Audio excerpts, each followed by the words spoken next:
So man, gimana? Udah hampir 1 bulan nih ya pakai Xperia One Mark V. Pertanyaan gue, jadi daily driver apa enggak?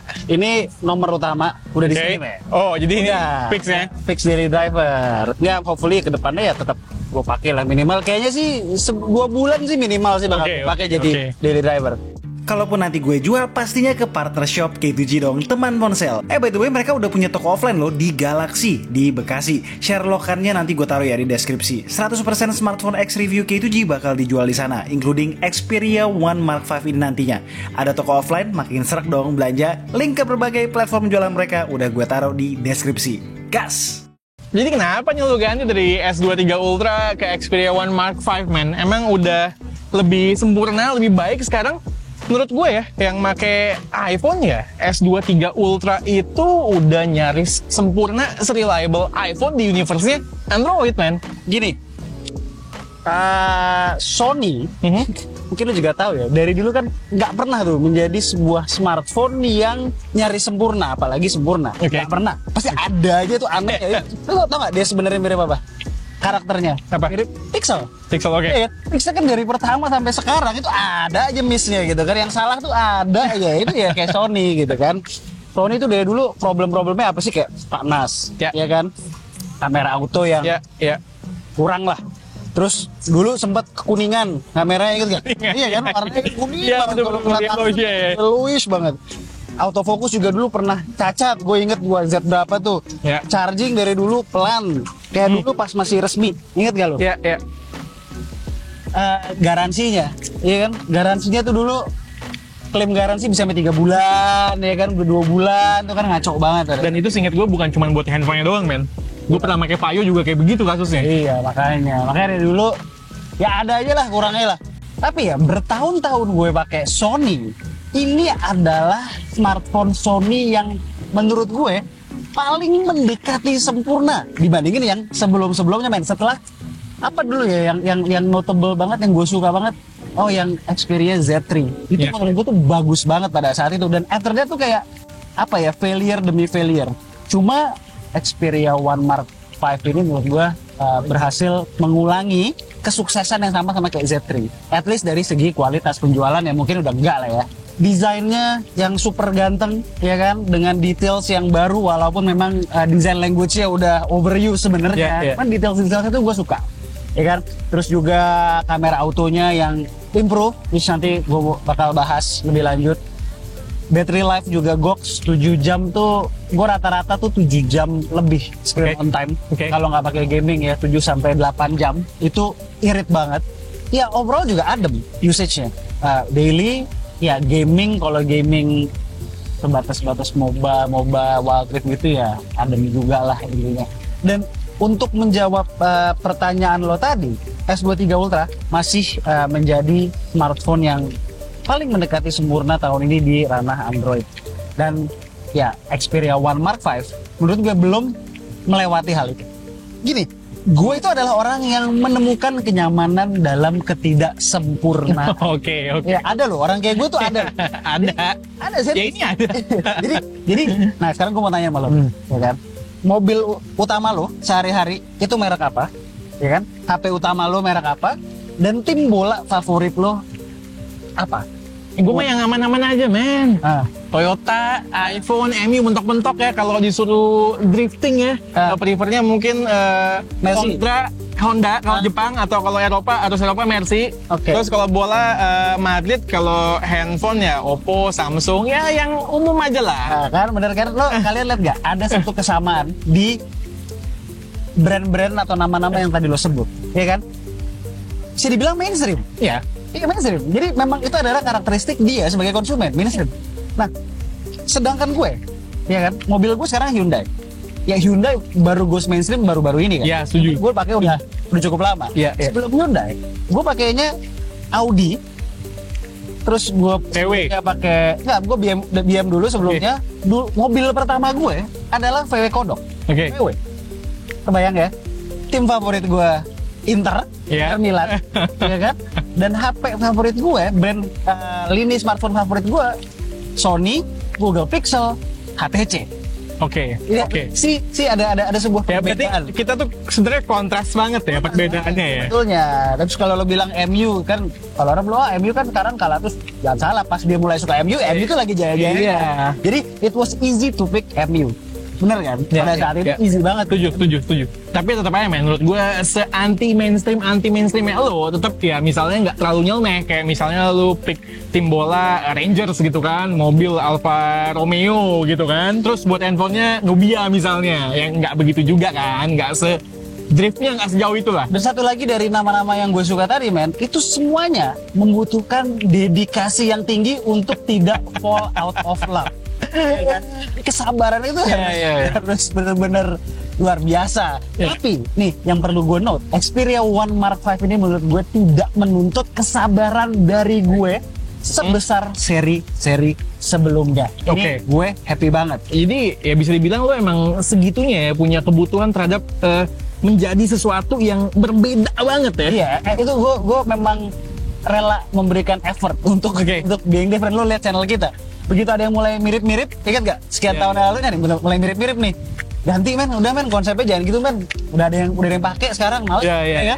Kalau bisa konsep channel kita tuh nge-reviewnya sambil skydiving, kita lakuin men. The effort of being different itu menurut gue seru. Ya sebenarnya kan kita pernah rencana juga mau review sambil naik helikopter. Nah, itu.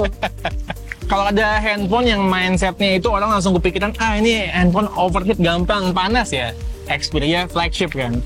Sekarang ini lo udah pakai kurang lebih ya hampir sebulan tadi gue bilang, apalagi udah bawa jalan-jalan ke Labuan Bajo. Gimana ceritain improvementnya, experience-nya yang soal panas tadi? Jadi memang masih nggak ada overheat, man. Gue jepret-jepret video di bener-bener direct sunlight, matahari NTT yang luar biasa panasnya, itu nggak ada tuh namanya warning overheat di viewfinder ketika moto atau video. Beda banget sama yang Xperia One Mark 4, Mark 3, ya kan? Itu dikit-dikit ada warning overheat, dikit shutdown gitu kan. Ya tapi not to say bahwa ini nggak panas ya, panas sih panas, tetap panas. Kayak misalnya ngerekam video 4K 60 terus-terusan, ya dia bisa tuh suhunya nyampe 44 derajat, which is sebenarnya ya flagship lain di tahun ini juga demikian, sama aja gitu loh. Ya panas kan itu nggak cuma di kamera doang, gamenya gimana? Gue sih sebenarnya nggak terlalu banyak main game ya di sini, tapi kemarin gue sempat cobain Genshin Impact, ya bener men, bodinya kan tipis, ya kan, kecil ramping pula. Terus based on beberapa sumber pas dibongkar ternyata beneran nggak ada cooling system, walaupun sebenarnya ada moldingnya tuh ada tuh di dalam gitu. Jadi katanya spekulasinya adalah tadinya mau dipasangin cooling system, cuman begitu tahu 8 Gen 2 se-efisien dan sedingin ini jadi nggak jadi, emang dasar pelit emang Sony gitu kan.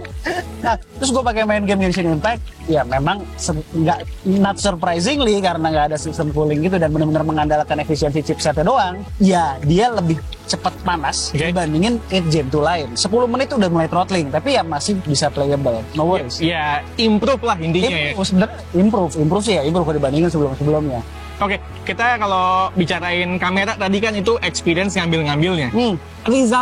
Resultnya gimana? Autonya masih mengecewakan, masih harus tap sana sini, adjust parameter banyak, atau sekarang kalau jepret udah bisa langsung memuaskan hasilnya? Gini, sebenarnya dia point and shoot itu udah bagus.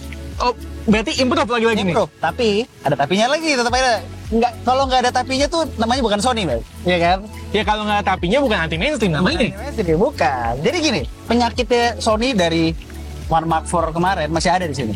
Itu tuh face detect. Face by default on ya? Itu pasti on, face detect, dan itu sebenarnya malah itu fitur unggulannya dia. Eye autofocus itu fitur unggulan Sony dan kameranya juga kan. Ya. Bisa ngedetek kamera foto orang, binatang dan lain-lain kan. Nah, begitu dia ngedetek muka, itu dia seolah-olah menghalalkan segala cara supaya muka itu jadi cerah, men. Even itu mengorbankan the rest of the picture. Jelek banget dan nyebelin banget. Nah, best practice-nya adalah matiin face eye auto focus. Tapi men, ada tapinya lagi. Banyak banget, masih tetep ya. Itu Sony sama. Kayak gini, ketika itu mati dan lo moto foreground lebih gelap daripada background, itu lo tetap harus lo tap di foreground, di main subject. Kalau enggak, dia benar-benar akan pakai evaluative metering. Foregroundnya most likely akan lebih gelap. Jadi nggak terlalu coba di boost, di balance. Tapi kalau kita tap, di subjeknya jadinya bagus banget men. Nah apalagi coy kalau objeknya itu lu. Ditambah objeknya gue, terus backlight gitu ya.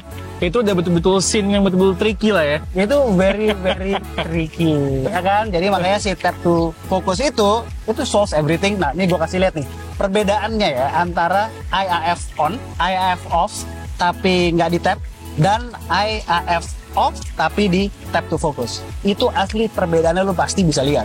Pokoknya ketika face eye autofocusnya dimatikan dan di tap to focus, gue masih pede bandingin sama nomor 1 di ExoMark sekalipun si P60 Pro.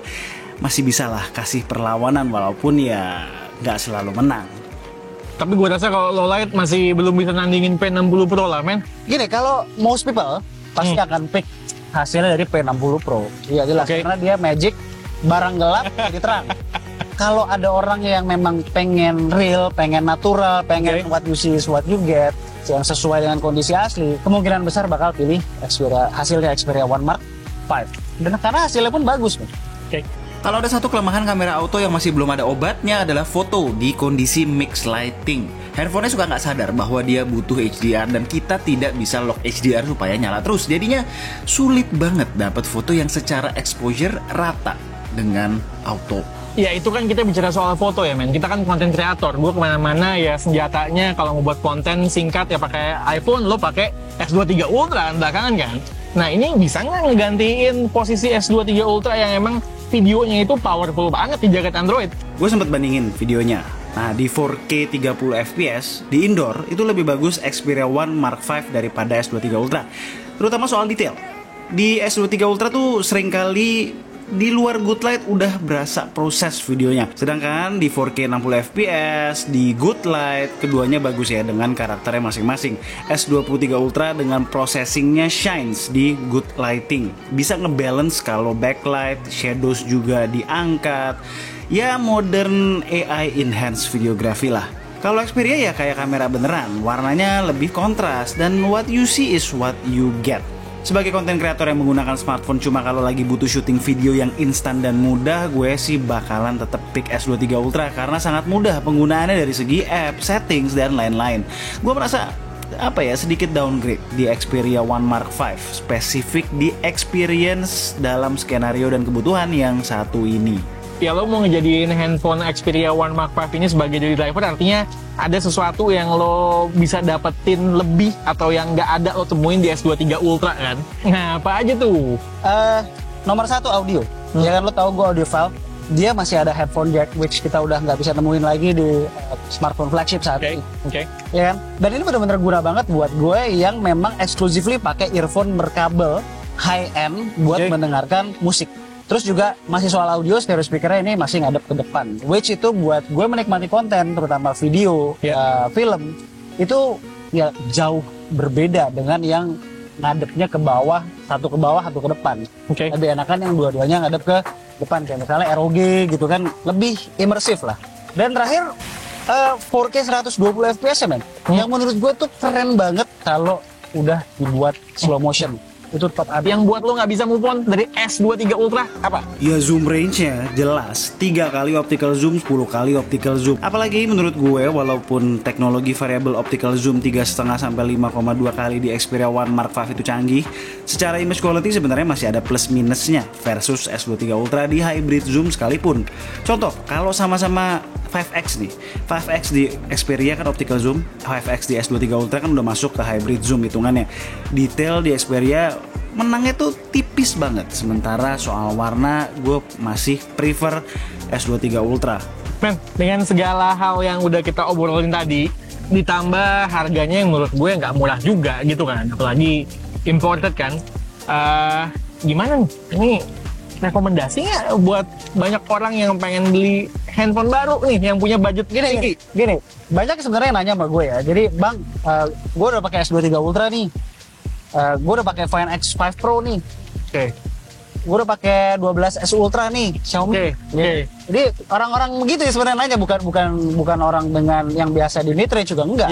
Emang udah user flagship. Dia tanya perlu nggak ganti ke Xperia One Mark 5. Gue selalu sebelum menjawab, gue selalu tanya dulu sama mereka, lu bisa pakai Xperia atau enggak? Biasa. Biasa pakai Oke. Xperia atau at least lo pernah pakai Xperia atau enggak? Iya kan? Ibarat kalau dibalik ke otomotif tadi, kayak gue tuh nggak mungkin ngerekomendasiin sebuah Audi ke orang yang dari dulu pakainya Toyota, Honda, Nissan misalnya. Ya. Itu beban moral. Gue bilang udah Audi aja bro, wah, itu beban moral buat gue. Karena gini, dengan pengalaman gue, ketika lo beli sebuah Audi, lo kayak tanda tangan kontrak gitu ya, kontrak yang tidak tertulis, kontrak yang goib, ya kan? Bahwa lo harus bisa terima segala keribetan yang akan menghantui lo selama ownership mobil tersebut. Bahkan mungkin kalau boleh gue tambahin, pas mau jual juga harganya jatuhnya terjun main sama kayak begini possibility-nya kan. Iya. Persis, ya kan? Nah, tapi apa yang kita dapat ketika kita membeli sebuah Audi? Lo dapat unmatched fun to drive, ya kan? Lo dapat handling yang luas, ya kan? Looks and feel yang premium, dan yang paling penting rasa percaya diri driving an Audi knowing bahwa tidak setiap waktu lo bakal papasan sama mobil yang sama di jalan. Kalau maybe kita bicara Eropa, Mercy, BMW bertabur lah ya. Banyak, Mercy apalagi, ya kan? Kalau udah ngomong Audi, selama gue punya Audi, gue tuh ya, by the way, Audi gue udah Audinya CBU pula. Jadi gue 5 tahun gue pakai itu mobil, gue cuma 4 kali ketemu mobil yang sama, men, di jalan. Itu gue seneng banget, coy. Gitu loh. Ya itu mirip menurut gue sama line Xperia. Kalau lo udah paham dan at least pernah pakai Xperia dan udah tahu konsekuensinya, gue gak akan ragu rekomendasiin smartphone ini ke kalian, karena ini adalah one of the best Xperia phone yang pernah gue pakai. Rasa puas gue tuh mirip dengan Xperia Z3 dulu. Tapi kalau lo biasanya pakai Samsung, iPhone, gue gak akan rekomendasiin. Ya lo gak akan kuat menghadapi journey bersama smartphone kayak Sony kayak begini. Beli Xperia One Mark V itu bukan buat hidup lo lebih mudah, tapi lo bakal bisa experiencing rasa senang ketika dia amazing, dan Rimo ketika dia menunjukkan kesoniannya. Alright, ready buat experience itu, yakin tahan mental? Cek lapaknya Gondry Store kalau mau beli. Gondry Store, masukin barang unik begini, resmi, bayar pajak, sinyal aman. Alright, itu aja men video dari kita berdua tentang update ya. Ini bukan review, ini sebuah update ongoing review dari Sony Xperia One Mark V. Full reviewnya kapan? Kabar lah, santai. Ini barang mahal, kita mau milking dulu, ya kan? Kita mau milking dulu dan gue mau pakai. Dan kita kebetulan lagi banyak video yang memang sudah harus tayang. Yes. Sekian aja video dari kami kali ini. Gue Alesa, Gue Satish, and this is K2G. tunggu racungan kami berikutnya. Bye guys.